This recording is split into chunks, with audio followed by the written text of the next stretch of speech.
Γεια σας και καλώς ήρθατε σε ένα ακόμη βίντεο. Είμαι η Αντιγόνη. Είμαι ο Γιάννης και αυτό είναι το Σπουκικόνι. Καλώς ήρθατε, σπουγκάκια.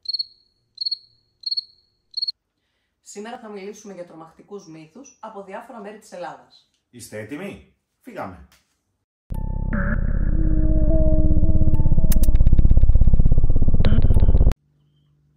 Λοιπόν, θα περάσουμε στην πρώτη ιστορία. Είναι το γελαστό πηγάδι και είναι από την Κρήτη, είναι τα μέρη σου. Α, τέλεια. Λοιπόν, να μου πεις κιόλας αν το ξέρεις. Λέει, σε έναν παλιό οικισμό, εκεί όπου τα σπίτια γερνούσαν μαζί με τους ανθρώπους, υπήρχε ένα πηγάδι που κανείς δεν πλησίαζε μετά τη δύση. Το έλεγαν γελαστό πηγάδι. Όχι γιατί έφερνε χαρά, αλλά γιατί έμοιαζε να γελάει.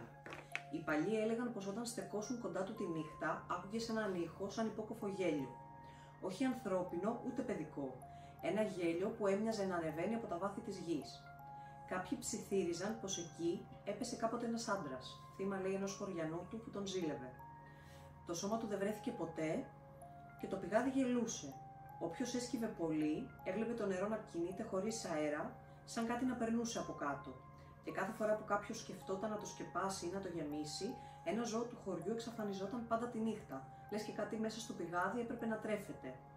Οι σημερινοί κάτοικοι λέει ότι δεν τολμούν να πλησιάσουν και όσοι λένε ότι πέρασαν από εκεί, ορκίζονται ότι όταν κάνεις μάλλον 2 βήματα κοντά στο πηγάδι, το γέλιο σταματά. Σαν αυτό που είναι μέσα να ακούει. Οκ. Κοίτα, η αλήθεια είναι ότι υπάρχουν πολλοί μύθοι στην Κρήτη, κυκλοφορεί πολλή μυθοπλασία. Έχω έναν άλλον που είναι από το Ακροτήρι και λέγεται Σπηλιά της Νεράιδας και λέγεται ότι οι ψαράδες κυρίως που βγαίνουν και βλέπουν τη σπηλιά είναι κάπου κοντά στη Σούδα, στο λιμάνι, ακούνε ένα τραγούδι, παλιοί το λένε, ότι ακούγεται μια γυναικεία φωνή με μια πάρα πολύ ωραία φωνή, η οποία σε μαγεύει, μπαίνουν μέσα και δεν ξαναβγαίνουν ποτέ. Καλά, γενικά, αν το καλοσκεφτείς ρε παιδί μου, υπάρχουν άπειροι μύθοι σε όλη την Ελλάδα. Η Ελλάδα είναι γεμάτη μύθους, στοιχιά και τέτοια. Ναι, οπότε... πραγματικά. Και βλέπεις και σε πολλές κοινά στοιχεία, ρε παιδί μου. Όπως ας πούμε σε αυτό που είπες τώρα που έχει τη φωνή που τραγουδάει. Εδώ έχει το γέλιο με το πηγάδι. Και το κοινό στοιχείο είναι ότι πάντα κάποιος χάνεται. Ναι, ναι. Και εμείς στην Άρτα, τώρα που διαβάσαμε την ιστορία που λέει για το πηγάδι, υπάρχει δεν είναι ακριβώς μύθος. Υπάρχει τέλος πάντων στην Κάτω Παναγιά ένα πηγάδι που πηγαίνανε τα κορίτσια, οι έφηβες και καλά και έλεγε ότι αν έσκυβες πάνω από το πηγάδι και σκεπαζόσουνα, έβλεπες στην αρχή την αντανάκλασή σου και μετά έβλεπες αυτόν που θα παντρευόσουνα. Α, ωραία. Αλλά πολλές γυναίκες λένε ότι όντως το κάνανε και ισχύει. Γίνεται και στις μέρες να περάσουν μια βόλτα που έχουν το... Το έχουν κλειστό τώρα, το έχουν σκεπάσει. Δεν πειράζει. Τι θα κάνουμε. Ωραία λοιπόν. Καλά ξεκινάμε. Ναι, ξεκινάμε δυνατά. Ξεκινάμε πολύ δεν δυνατά. ξέρω τώρα αν εσάς σας αρέσει ή αν έχετε κάποιο δικό σας μύθο. Αν έχετε, γράψτε τον από κάτω. Ακριβώς, οπότε τα περιμένουμε τα σχόλια. Εσύ τι έχεις? Λοιπόν, εγώ θα σε πάω εδώ Αθήνα. Θα μείνουμε Αθήνα. Σε ένα γνωστό μύθο, το μύθο της Πεντέλης. Έχουμε ακούσει πάρα πολλά για αυτό το μέρος. Υπάρχουν πάρα πολλά βίντεο, πολλά παραφυσικά φαινόμενα. Λοιπόν, λένε πως στην Πεντέλη τίποτα δεν είναι όπως φαίνεται. Κάθε νύχτα μέσα στη σπηλιά του Νταβέλη ακούγονται βήματα, όχι ανθρώπινα, σαν κάτι να σέρνεται πάνω στην πέτρα. Αργά, σταθερά, σαν να σε ψάχνει. Όσοι έχουν τολμήσει να μπουν βαθιά, μιλάνε για φώτα που ανάβουν μόνα τους. Για σκιές που περνάνε από δίπλα σου, χωρίς να κάνουν θόρυβο και για μια φιγούρα χωρίς πρόσωπο. Η παράξενη σιωπή μέσα στη σπηλιά είναι το χειρότερο, γιατί δεν είναι πραγματική σιωπή. Αν ακούσεις προσεκτικά, υπάρχει μια φωνή, σαν κάποιος να σε φωνάζει με το όνομά σου. Και το πιο περίεργο, όλοι λένε το ίδιο. Όταν βγεις από τη σπηλιά, νιώθεις ότι κάτι σε ακολουθεί, κάτι που δεν φαίνεται. Και τη νύχτα, όταν όλα ησυχάζουν, θα το ακούσεις ξανά να σε φωνάζει. Όχι ότι η Αθήνα δεν είναι γεμάτη μύθους και θρύλους. Όχι, βέβαια. Άπειρα μέρη στην Αθήνα. Έχω ακούσει το μεταξύ για τη σπηλιά, δεν έχω πάει ποτέ. Κάποιοι έχουν πάει. Δεν έχω πάει ποτέ, η αλήθεια είναι, αλλά αυτό που παίζει πολύ σαν σενάριο είναι ότι υπάρχει και η δύναμη της βαρύτητας, ότι βάζουν το αυτοκίνητο με τη μούρη προς τα κάτω και το αυτοκίνητο χωρίς ταχύτητα, χωρίς τίποτα, πάει προς τα πίσω. Οκ. Δεν ξέρω, έτσι έχουν πει, δεν έχω πάει ποτέ, δεν το έχω δει από κοντά. Τα υπόλοιπα που λένε για τη σπηλιά του Νταβέλη είναι πολύ δυνατά. Δηλαδή πιστεύω ότι να μπει μέσα σε μια σπηλιά τώρα, να έχει μόνο ένα φακό και να ακούσει το όνομά σου από κάποιον. Πώς φεύγεις μετά είναι το θέμα. Παίζουν και άλλα με τη σπηλιά του Νταβέλη. Που δεν είναι βέβαια τόσο τύπου παραφυσικά. Καταρχήν να ξέρεις ότι μέσα στη σπηλιά του Νταβέλη υπάρχει λίμνη. Και δεν έχεις άμεση πρόσβαση, δηλαδή δεν περπατάς και βρίσκεις τη λίμνη μπροστά σου. Περνάς μέσα από κάτι κατακόμβες, κάτι σπηλιές που είναι γύρω στους 30 πόντους και σέρνεσαι μέσα σε αυτή για να φτάσεις με σπηλιά. Η οποία δεν έχει πάτο. Δεν έχουν βρει τι βάθος έχει αυτή η σπηλιά μέσα. Δεν ξέρω, η λίμνη με σπηλιά. Δεν ξέρω καθόλου. Δεν το ξέρω καθόλου. Είναι πάρα πολλά. Άμα κάτσεις και το ψάξεις, έχει πολύ ψωμί αυτή η υπόθεση. Πρέπει να τα δούμε λίγο αυτά. Σε επόμενο βίντεο. Σε επόμενο βίντεο. Πού θα με πας τώρα, Αντιγόνη? Λοιπόν, τώρα θα σε πάω Ετωλοακαρνανία. Α, ωραία. Λοιπόν, έχουν ένα μύθο, τον λένε και καλά η τρίτη μάνα. Σε κάποια χωριά της Ελλάδας μιλούσαν, λέει, για τις τρεις μάνες. Τη μάνα του σπιτιού, τη μάνα της γειτονιάς και μία τρίτη που δεν ήταν ανθρώπινη. Η τρίτη μάνα ήταν η σκοτεινή προστάτηδα των χαμένων παιδιών. Όχι για να τα σώσει, αλλά για να τα κρατήσει κοντά της. Λέγανε ότι εμφανιζόταν τα βράδια που φυσούσε ανατολικός άνεμος με τη μορφή μιας ψηλής γυναίκας, ντυμένη στα μαύρα, χωρίς να φαίνεται το πρόσωπό της. Τα παιδιά άκουγαν το κάλεσμά της σαν χτύπημα στην πόρτα, που μόνο εκείνα μπορούσαν να ακούσουν. Και αν την ακολουθούσαν, έσβηναν από τα μάτια όλων σαν να μην υπήρξαν ποτέ. Οι μανάδες, λέει, στα χωριά έλεγαν στα παιδιά τους να μην ανοίγουν την πόρτα, όσο και αν άκουγαν τη φωνή της μητέρας τους. Γιατί η τρίτη μάνα μπορούσε να πάρει τις φωνές όσων χάθηκαν πριν. Κάποτε, λέει, μια γυναίκα ορκίστηκε πως είδε την τρίτη μάνα να στέκεται στην άκρη του δρόμου, κρατώντας το χέρι ενός παιδιού που είχε χαθεί πριν μήνες. Το παιδί την κοίταξε με άδειο βλέμμα και η μορφή, λέει, χάθηκε μέσα στην ομίχλη. Κανείς δεν ξέρει αν η τρίτη μάνα προστατεύει ή αν απλώς γεμίζει τη μοναξιά της. Μάλιστα. Εγώ, ας πούμε, αυτό δεν το είχα ξανακούσει. Όχι, και εγώ είναι η πρώτη φορά που το ακούω, η αλήθεια είναι. Δεν το ήξερα καθόλου ότι υπάρχει. Αν ξέρει κάποιος γενικά για το συγκεκριμένο μύθο, να μας δώσει λεπτομέρειες, αν είναι λίγο αλλαγμένος, γράψτε το μας και αυτό στα σχόλια, να μάθουμε λίγα περισσότερα. Εμείς βρήκαμε με βάση το τι ψάξαμε και το τι μας έβγαλε. Τώρα, αν κάποιος από αυτούς τους μύθους που θα πούμε σήμερα έχει κάποιο άλλο σενάριο, το ξέρει κάπως αλλιώς, γράψτε το κάτω στα σχόλια, να μας γεμίσετε γνώση. Καλό. Λοιπόν, Διγονή, το έχεις ακούσει ότι τη γυναίκα του πρωτομάστορα στο γιοφύρι της Άρτας Ολημερής το χτίζαν το βράδυ γκρεμιζόταν. Ναι, περισσότεροι το ξέρουμε. Ωραία. Εκεί θα σε πάω κι εγώ λοιπόν. Okay. Και λέγεται, λοιπόν, σε όλη την Ελλάδα υπάρχει ένας παλιός φόβος. Ένας φόβος που περνάει από χωριό σε χωριό, από γενιά σε γενιά. Ο φόβος των στοιχειών. Όπως κάθε γεφύρι που άρθηκε πάνω από ποτάμι δεν στέκεται από μόνο του. Κάτι πρέπει να δοθεί σε αντάλλαγμα. Το πιο γνωστό είναι το γεφύρι της Άρτας. Εκεί που ο πρωτομάστορας έχτιζε το γεφύρι κάθε μέρα και κάθε νύχτα το έβρισκε γκρεμισμένο. Μέχρι που ακούστηκε η φωνή του στοιχιού του ποταμού. Μια φωνή κρύα, αρχαία, που ζήτησε θυσία. Όταν θυσιάστηκε η γυναίκα του πρωτομάστορα, το γεφύρι έμεινε όρθιο. Από τότε οι άνθρωποι λένε ότι κάτω από κάθε πέτρα υπάρχει μια ψυχή παγιδευμένη. Μια ψυχή που δεν ησυχάζει. Κάποιοι που πέρασαν νύχτα από τέτοια γεφύρια ορκίζονται ότι άκουσαν ψιθύρους από κάτω, σαν κάποιος να χτυπάει τις πέτρες από μέσα, σαν να ζητάει βοήθεια. Και το πιο ανατριχιαστικό, αν σταθείς στο κέντρο του γεφυριού μόνος, πριν ξημερώσει, θα νιώσεις ένα ρεύμα αέρα να σηκώνεται από κάτω, όχι σαν άνεμος, σαν αναπνοή. Η αναπνοή του στοιχείου που ακόμα περιμένει. Ανατρίχιασα.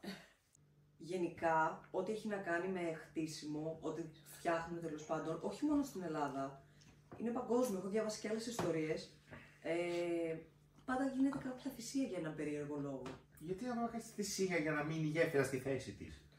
Ήξερα το original εγώ ότι αυτό. Λένε και καλά ότι πρέπει να πληρώσεις με αίμα και καλά, να θαυτεί αίμα, κάπως έτσι το έχουν. Τι να σου πω. Μάλιστα. Επίσης, για το γεφύρι της Άρτας υπάρχει και άλλη παραλλαγή. Λένε ότι δεν ήταν η γυναίκα του πρωτομάστορα αυτή που θαύτηκε, τέλος πάντων, που χτίστηκε στο γεφύρι. Λένε ότι ήταν η γυναίκα κάποιου άλλου, η οποία στην αρχή έριξε κατάρα και μετά, αφού την παρακαλέσανε και της είπαν ότι δεν θα ξαναγκρεμιστεί το γεφύρι και αυτά, εκείνη τους λυπήθηκε και είπε εντάξει και ουσιαστικά θυσιάστηκε μόνη της και τη θάψανε ζωντανή. Μάλιστα, δεν το ήξερα αυτό, η αλήθεια είναι. Υπάρχει Ήξερα μόνο την πρώτη εκδοχή, ότι ήταν η γυναίκα του πρωτομάστορα. Ωραιότατα. Λοιπόν, τώρα θα σε πάω. Άργος. Ωραία. Λοιπόν, είναι μια πιο παλιά ιστορία, να το πούμε έτσι. Λοιπόν, λέγεται ότι στο Άργος, γύρω στο τέλος του 19ου αιώνα, υπήρχε ένας νεκροθάφτης όπου όλοι τον φοβόντουσαν. Όχι επειδή ήταν, λέει, σκληρός ή απειλητικός, αντίθετα ήταν σιωπηλός και μοναχικός. Αλλά κάθε τόσο ένα περίεργο φως φαινόταν πάνω από το νεκροταφείο όταν δούλευε. Κάποιοι έλεγαν πως άκουγαν ψιθύρους από τους τάφους όταν αυτούς περνούσαν ανάμεσά τους, σαν οι πεθαμένοι να του μιλούσαν.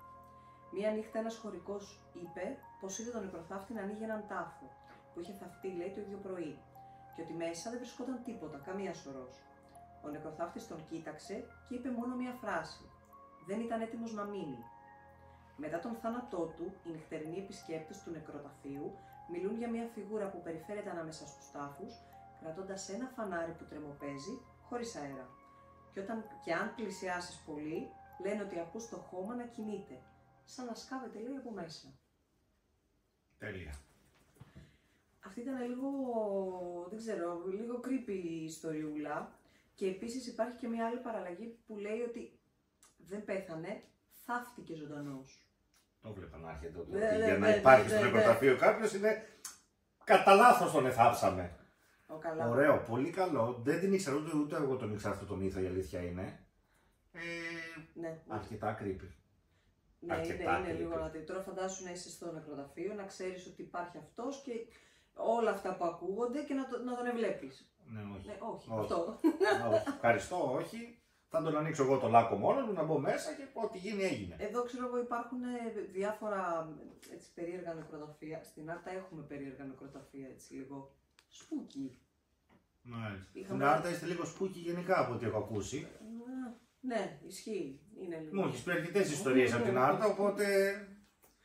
Από τα επόμενα επεισόδια θα σου πω από την Καλαμάτα. Α, ωραία. Θα πιάσουμε όλη την Ελλάδα. Τι καλά. Λοιπόν. Εγώ θα σε γυρίσω πάλι εδώ στα περίχωρα της Αττικής. Okay. Πάμε μέχρι τη λίμνη του Μαραθώνα. Για πες. Έχει μια ιστορία η λίμνη. Ναι. Η οποία λέγεται ότι υπάρχει μια νύμφη στο Μαραθώνα. Αργά το βράδυ ο δρόμος δίπλα στη λίμνη είναι σχεδόν άδειος. Όμως όσοι περνάνε ξέρουν πως δεν είναι μόνοι. Κάποιοι οδηγοί λένε ότι βλέπουν μια γυναίκα με λευκό φόρεμα να περπατάει στην άκρη του δρόμου. Δεν ζητάει βοήθεια, δεν γυρνάει να κοιτάξει, απλώς περνάει αθόρυβα. Όμως το πραγματικό τρόμο το νιώθεις όταν την προσπεράσεις, γιατί τότε θα τη δεις ξανά μπροστά σου, στο ίδιο σημείο. Λένε πως αν την κοιτάξεις το πρόσωπο, το βλέμμα της είναι άδειο, σαν να κοιτάς μέσα σε νερό βαθύ και σκοτεινό. Ο θρύλος λέει πως πρόκειται για μια νύμφη της λίμνης, παγιδευμένη ανάμεσα στον κόσμο των ανθρώπων και κάτι πολύ παλιό. Και αν κάτσεις εκεί, μόνος, αργά τη νύχτα, θα την ακούς να περπατάει πίσω σου, πολύ κοντά. Και όσο δεν γυρνάς, τόσο πιο δυνατά ακούγονται τα βήματά της, μέχρι που σταματάει ακριβώς δίπλα σου. Ανατριχιαστικό. Ένας μύθος που ούτε κι αυτόν τον ήξερα, η αλήθεια είναι, δεν ήξερα ότι υπάρχει τέτοιος μύθος στο Μαραθώνα. Έκατσα και το ψάξα, υπάρχουν δύο εκδοχές. Υπάρχει αυτή η εκδοχή και ότι πάλι μια γυναίκα με λευκό φόρεμα, η οποία ήταν νύφη. Τώρα σκοτώθηκε στο γάμο της, σκοτώθηκε μια μέρα μετά από το σύζυγό της, πάντως τη σκότωσε ο σύζυγός της και την πέταξε στη λίμνη. Και η γυναίκα, το πνεύμα της, στοίχιωσε τη λίμνη του Μαραθώνα και έτσι, λέει, κυκλοφορεί τη νύχτα, την έχουν δει, λέει, οδηγοί, γι' αυτό έκανα το contact με το άσπρο φόρεμα, ότι είναι και οι δύο εκδοχές πανομοιότυπες, οπότε ίσως να ισχύει. Καλό και creepy, γενικά πολύ ωραίο, το... Δεν το ήξερα, ξαναλέω, ότι υπάρχει τέτοιος μύθος για το Μαραθώνα και μου άρεσε ιδιαίτερα, μπορώ να το πω αυτό. Ένα παρόμοιο έχει στη Χασιά, όσοι το ξέρετε αυτό, με το κοριτσάκι, Όχι, με τη γυναίκα. Α, υπάρχει και γυναίκα και κοριτσάκι στη Χασιά, να ξέρεις. Το κοριτσάκι δεν το ξέρω. Ξέρω για τη γυναίκα με το λευκό πάνω στη στροφή στη Χασιά που εμφανίζεται το βράδυ και τη βλέπουν οι οδηγοί. Υπάρχει ακριβώς ο ίδιος μύθος με παραλλαγή με ένα κοριτσάκι με λευκό φόρεμα, το οποίο λέγεται ότι έφυγε από το σανατόριο της Πάρνηθας όταν ήταν νοσοκομείο για φυματικούς, ζητούσε νερό, δεν της δίνανε, το έσκασε από το σανατόριο και κατά τη διάρκεια που πεπάταγε για να βρει νερό, πέθανε κάπου στις στροφές πριν το σανατόριο. Και οδηγοί λένε ότι βλέπουν ένα κοριτσάκι με λευκό φόρεμα, έχουν σταματήσει, τους έχει ζητήσει νερό και όταν οι οδηγοί ψάξανε κάποιο μπουκάλι να τζόζο, με το που γυρίσανε είχε εξαφανιστεί. Αυτό δεν το ξέρω να συνδέεται με το μύθο της φυλής. Αυτό το ξέρω σαν ξεχωριστό για το σανατόριο. Θα το δούμε κάπου αλλού.